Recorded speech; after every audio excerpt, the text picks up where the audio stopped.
La Voltrese ospita il Rivasamba nella 19ª giornata del campionato di eccellenza, i gialloblu per tirarsi fuori dalla zona play-out, i calafati per tentare l'avvicinamento all'Imperia primo e distante 4 punti.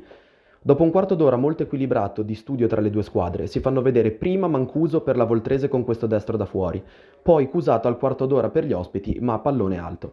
Il Rivasamba infligge un doppio colpo tra il 18° e il 23° minuto. Cirrincione è bravissimo a coordinarsi su una palla alta in aria e a colpire di collo mancino. È il gol che apre le danze, prima del raddoppio di Ruffino, che appostato sul secondo palo ribadisce in rete un pallone proveniente da calcio d'angolo e fa 2-0.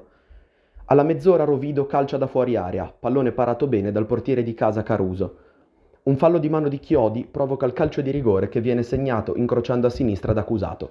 Il primo tempo si chiude così sul risultato di 3-0 per gli arancioneri. Nel secondo tempo la Voltrese inizia a farsi vedere con la conclusione forte di Mancuso, Cavagnaro blocca sicuro a terra. Al minuto 55 il Rivasamba si porta sul 4-0. Dopo la galoppata sulla fascia di Gualtieri, Ferretti arriva a rimorchio e imbuca all'angolo con una deviazione.